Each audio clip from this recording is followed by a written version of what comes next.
بسم اللہ الرحمن الرحیم۔ السلام علیکم عزیز طلبہ کرام، آپ سب کیسے ہیں؟ آج ہم نور الانوار کے سبق نمبر 158 کو پڑھیں گے، اور آج کے ہمارے سبق کا عنوان ہے امام شافعی کی دوسری تفریح۔ آج کے ہمارے سبق کی عبارت ولا یفید الغصب الملک سے شروع ہوتی ہے۔ آج کے سبق میں در حقیقت سابقہ مسئلے پر امام شافعی کی دوسری تفریح ہوگی، اور نہی کا تعلق افعال حسیہ سے ہو یا افعال شرعیہ سے ہو، ہم اسی کے حوالے سے چونکہ ساری گفتگو کر رہے ہیں، تو امام شافعی علیہ رحمہ چونکہ اسی پر تفریحات بٹھا رہے ہیں کہ نہی کا تعلق فعل حسی سے ہو یا شرعی سے ہو، وہ مشروع بنفس ہی نہیں ہوتا اور نہ ہی وہ مشروع کا سبب بنتا ہے۔ تو اب اسی حوالے سے آج ایک دوسری تفریح ہے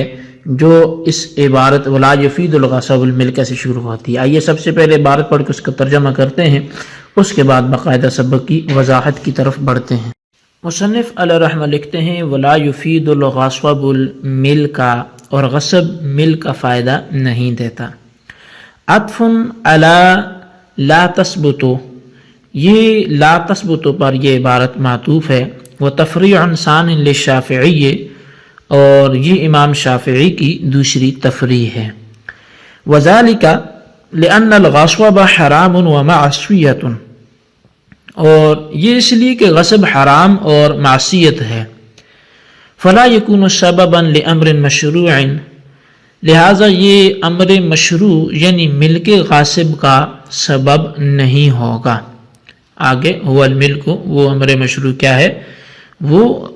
ملک غاصب کا یہ سبب نہیں ہوگا۔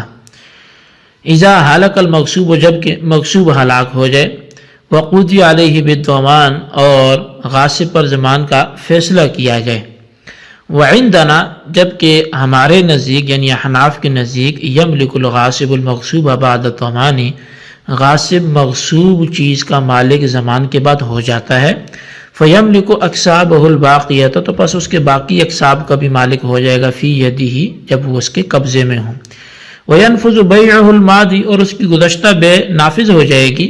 لأنہ لو لم یملک الغاصب المغصوب بل بقی فی ملک المالک لاجتمع البدلان فی ملکہ، اس لیے کہ اگر غاصب مغصوبہ چیز کا مالک نہ ہو بلکہ وہ مالک کی ملکیت میں باقی رہے، تو پھر تو دو بدل اس کی ملک میں جمع ہو جائیں گے۔ وہو الاصل مع الضمان، اور وہ اصل چیز ضمان کے ساتھ۔ وذالک لا یجوز، اور یہ تو جائز نہیں ہے۔ فلما ملک المالک الضمان یجب ان یملک الغاصب المغصوب، بس جب مالک ضمان کا مالک ہو گیا تو غاصب مغصوبہ چیز کا مالک ہو جائے، یہ بھی ضروری ہے۔ فالضمان عنده بمقابلة الید الفائتة عن الملک، وعندنا بمقابلة الملک الفائت۔ اب یہ امام شافعی کے ہاں جو ضمان ہے، تو پس ان کے نزدیک ضمان اس قبضے کے مقابلے میں ہے جو ملک سے فوت ہو چکا ہے، اور ہمارے نزدیک اس ملک کے مقابلے میں ہے جو کہ فوت ہو چکی ہے۔ الا فی المدبر فانه اذا غصب رجل مدبر احد وهلك في يده يضمنه ولا يملكه جبرا ليده الفائتة، سوائے مدبر کے بارے میں، اس لیے کہ جب ایک آدمی نے کسی کے مدبر کو غصب کیا اور وہ مدبر اس کے قبضے میں ہلاک ہو گیا، تو غاصب مدبر کا ضمان دے گا اور اس کا مالک نہیں ہوگا، اور یہ ضمان اس کے فوت شدہ قبضہ کی تلافی کرنے کے لیے ہوگا۔ جی طلبہ کرام، یہ ہمارے آج کی سبق کی عبارت اور اس کا ترجمہ تھا۔ اب آئیے اس کی باقاعدہ تفسیر اور اس کی تشریح کی طرف بڑھتے ہیں۔ شارح رحمہ فرماتے ہیں کہ یہ عبارت متن کی گزشتہ عبارت لا تثبت پر معطوف ہے، اور امام شافعی کی طرف سے دوسرا تفریعی مسئلہ ہے، اور اس کا حاصل یہ ہے کہ اگر کسی نے کسی کا کوئی سامان غصب کیا اور وہ سامان غاصب کے قبضے سے ہلاک ہو گیا اور غاصب پر ضمان ادا کرنے کا فیصلہ کیا گیا، تو امام شافعی کے نزدیک یہ غصب مفید ملک نہیں ہے، یعنی ضمان ادا کرنے کے بعد غاصب مغصوبہ سامان بھی مالک کو، غاصب جو ہے مغصوب سامان کا مالک نہیں ہوگا، اور یہ اسی سابقہ مالک کی ملکیت میں رہے گا۔ اس پر امام شافعی کی دلیل یہ ہے کہ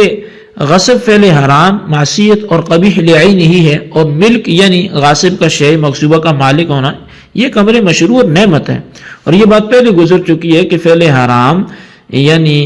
غاصب کا شے مغصوبہ کا چھپانا اور غصب کرنا، یہ فعل حرام یہ منہی عنہ فعل ہے، کسی امر مشروع کا سبب نہیں ہو سکتا اور اس کے ذریعے کوئی امر مشروع حاصل نہیں ہو سکتا، لہذا غصب غاصب کے لیے یہ حصول ملک کا سبب نہیں ہوگا۔ اب اس سلسلے میں ہمارا مذہب کیا ہے؟ تو وہ یہ ہے کہ غاصب ضمان ادا کرنے کے بعد شے مغصوب کا مالک ہو جاتا ہے،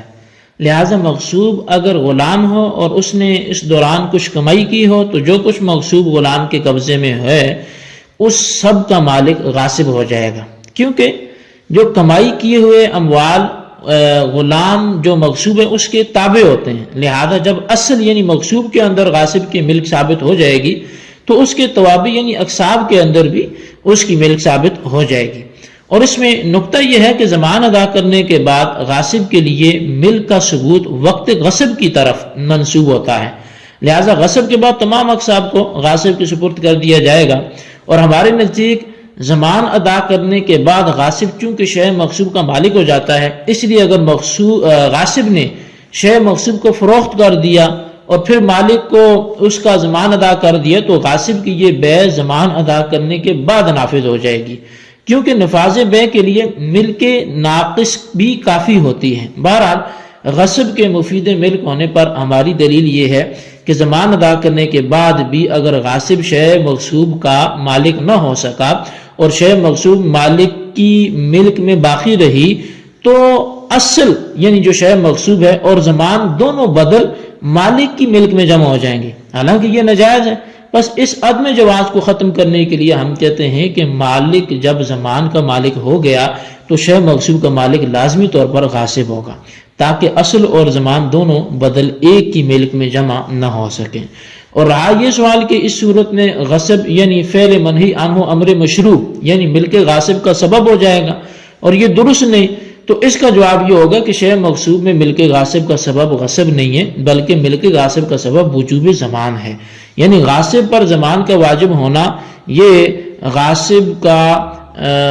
جو سبب، کیونکہ وہ غصب تو نہیں ہے، غاصب پر ضمان کا واجب ہونا غاصب کے مالک ہونے کا سبب ہے، اور وجوب ضمان منہی عنہ نہیں ہے بلکہ مامور بھی ہے۔ تو حاصل اس کا جو ہے وہ یہ ہے کہ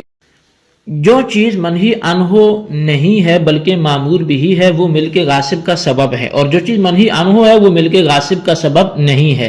اور جب ایسا ہے تو کوئی اعتراض واقع نہیں ہوگا۔ ہاں زیادہ سے زیادہ یہ کہا جا سکتا ہے کہ ملک غاصب کا سبب وجوب ضمان ہے اور وجوب ضمان کا سبب غصب ہے، لہذا ملک غاصب کا سبب غصب ہوا اور غصب منہی عنہ ہے تو گویا ملک غاصب یعنی امر مشروع کا سبب فعل منہی عنہ ہوا۔ اس کا جواب یہ ہے کہ وجوب ضمان کے واسطے سے بلا شبہ غصب ملک غاصب کا سبب ہے، مگر چونکہ غصب کا سبب ہونا بالعرض اور بالواسطہ ہے اس لیے اس کا اعتبار نہیں ہوگا بلکہ ملک غاصب کا سبب ہونے میں وجوب ضمان ہی معتبر ہوگا۔ صاحب نور الانوار نے احناف و شوافی کے درمیان منشأ اختلاف ذکر کرتے ہوئے فرمایا کہ امام شافعی کے نزدیک ضمان مالک کے فوت شدہ قبضہ کے مقابلے میں ہے، یعنی غاصب نے شے مغصوب سے مالک کا جو قبضہ فوت کر دیا ہے اس قبضے کی تلافی کے لیے غاصب پر ضمان واجب کیا گیا، اور ضمان شے مغصوب کے مقابلے میں واجب نہیں ہوا، اور جب ضمان شے مغصوب کے مقابلے میں غاصب پر واجب نہیں ہوا تو ضمان ادا کرنے کے بعد غاصب شے مغصوب کا مالک بھی نہیں ہوگا، اور احناف کے نزدیک ضمان چونکہ شے مغصوب کے مقابلے میں واجب ہوتا ہے اس لیے ضمان ادا کرنے کے بعد غاصب شے مغصوب کا مالک ہو جائے گا۔ لیکن مدبر اس سے مستثنا ہے، یعنی اگر کسی نے کسی کا مدبر غلام کہ جس کو آقا نے یہ کہا کہ میں مر گیا تو آزاد ہے، اس کو غصب کیا اور غاصب کے پاس وہ ہلاک ہو گیا اور غاصب نے اس کا ضمان بھی ادا کر دیا، تو ضمان ادا کرنے کے باوجود احناف کے نزدیک غاصب اس مغصوب مدبر کا مالک نہیں ہوگا، کیونکہ مدبر ایک ملک سے دوسرے ملک کی طرف انتقال کو قبول نہیں کرتا، یعنی مدبر ایک ملک سے دوسرے ملک کی طرف منتقل نہیں ہو سکتا۔ بس جب مدبر انتقال کو قبول نہیں کرتا تو ضمان ادا کرنے کے باوجود بھی مدبر مالک یعنی مولا کی ملک سے منتقل ہو کر غاصب کی ملک میں داخل نہیں ہوگا، اور جو ضمان غاصب پر واجب کیا گیا ہے وہ مولا کے مدبر سے فوت شدہ قبضہ کی تلافی کے لیے ہوگا، یعنی مدبر کی صورت میں ہمارے نزدیک بھی ضمان مغصوب کے مقابلے میں نہیں ہوگا بلکہ مالک یعنی مولا کے فوت شدہ قبضہ کے مقابلے میں ہوگا، اور جب ضمان جو ہے وہ مدبر کے مقابلے میں نہیں بلکہ اس سے فوت شدہ قبضہ کے مقابلے میں ہے تو ضمان ادا کرنے کے بعد غاصب مدبر کا مالک نہیں ہوگا۔ جی طلبہ کرام، یہ ہمارا آج کا سبق تھا جو آپ نے سنا، اس کو اچھی طرح اپنے خلاصہ کر کے رجسٹرز پر لکھیں، بالخصوص ان سوالات کے جوابات بھی دیں۔ سوال نمبر 1 یہ ہے کہ آج کے سبق کی جو عبارت ہے یہ گزشتہ کون سے لفظ پہ معطوف ہے، اس کی وضاحت فرمائیں، اور سوال نمبر 2 یہ ہے کہ مدبر کے بارے میں ہمارا کیا نظریہ ہے، اس کی وجہ بھی ساتھ تحریر کریں۔ اللہ تبارک و تعالیٰ سے دعا ہے جو کچھ ہم نے پڑھا سنوں سے یاد رکھنے کی توفیق نصیب فرمائے، آمین بجاہ النبی الامین صلی اللہ علیہ وسلم۔